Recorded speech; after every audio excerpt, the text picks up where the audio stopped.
BNP জামাত এরা কি মানুষের জাত নাকি? এদের কোনো রাজনৈতিক এথিক আছে? না কোনো দল আছে, না কিচ্ছু আছে, না কোনো নীতি আছে? অন্য আরেকটা ফোন দিয়ে আমাকে এইমাত্র ফোনে জানালেন আচ্ছা বুঝছো, বললা যে তো তোমার এত মাইক দিয়ে বলতে হবে না। এটা আবার ধরবে ওইটা তারা, জানা আশ্চর্য ব্যাপার, বোকা মতো। তোমার তো উনি ব্যাখ্যা সালাম দেওয়ার দিয়েছেন। দরকারটা কি? কোন ফোনে কথা বলছে? সরি। জিয়াউর রহমান জাতিপিতাকে হত্যা করে ক্ষমতা দখল করছে, সেই দখল করা ক্ষমতাসীন তার পকেট থেকে বের হয়েছে বিএনপি। তার জন্মটা তো ওইভাবে। তো এদের কাছে কি আশা করো? আর জামাত তো যুদ্ধাপরাধী, সব মা বোনদের ধরে নিয়ে খুন করা, মারা, ক্যাম্পে দিয়ে দিনের পর দিন তাদের উপর পাশবিক অত্যাচার এগুলি করে বেরিয়েছে। আর এখন আওয়ামী লীগের বিরুদ্ধে কথা বলে, ওদের লজ্জা হওয়া উচিত।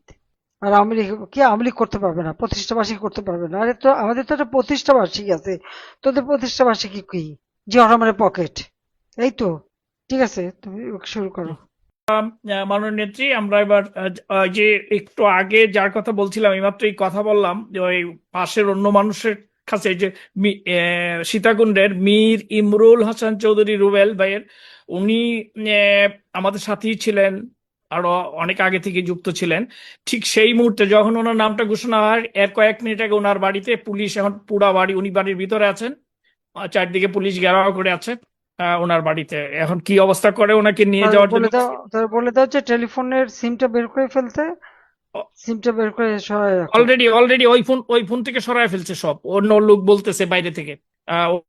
ওরা সব ভিতরে, চারদিক দরজা খুলতেছে না, ওরা বোধহয় চেষ্টা করতেছে কোনোভাবে ডাইকে বাইর করতে।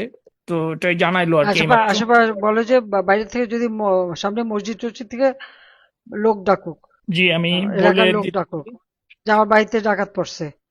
ধন্যবাদ ও মাননীয় কথা নেত্রী। বলতে পারতেছে না। মাননীয় নেত্রী, ঠিক আছে, এইমাত্র আলাউদ্দিন হাওলাদার আমি জানি ওর এইভাবে অত্যাচার করছে, তা ভাষা বর্ণনা করা যায় না। ঠিক আছে, এই সব আহ, কজনেরই আমরা চিকিৎসার ব্যবস্থা করতে হবে আমাদের।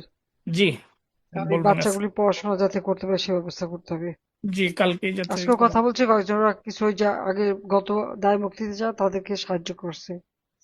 আমরা একে বলে দিতে হবে সবাইকে। ঠিক আছে, জি। মাননীয় নেত্রী, যাতে সাহস এইমাত্র নিয়ে ওই যে দেয়। চট্টগ্রাম উত্তর জেলা জাতীয় শ্রমিক লীগের যুগ্ম সাধারণ সম্পাদক মীর ইমরুল হাসান চৌধুরী রুবেল, ওনার সাথে আমি এইমাত্র কথা বললাম। উনি বাড়ির ভিতর থেকে অন্য আরেকটি ফোন দিয়ে ওনার ফোনটা বন্ধ করে ফেলছে।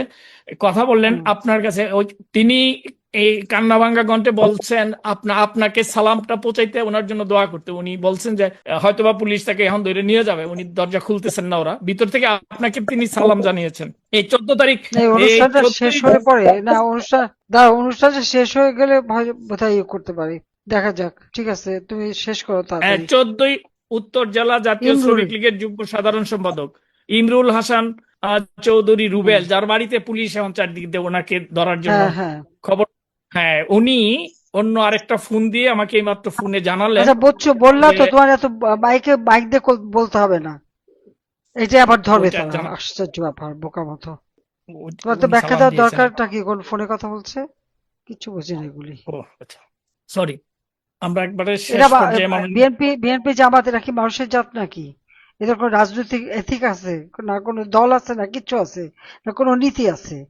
জিয়াউর রহমান জাতিপিতাকে হত্যা করে ক্ষমতা দখল করছে, সেই দখল করা ক্ষমতাসীন তার পকেট থেকে বের হয়েছে বিএনপি। তার জন্মটা তো ওইভাবে।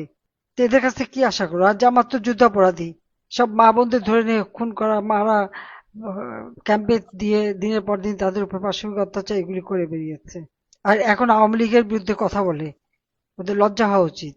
আর আওয়ামী লীগ কি আওয়ামী লীগ করতে পারবে না? প্রতিষ্ঠা বার্ষিকী করতে পারবে না? আরে তো আমাদের তো একটা প্রতিষ্ঠা বার্ষিকী আছে, তোদের প্রতিষ্ঠা বার্ষিকী কি? জিয়া রহমানের পকেট,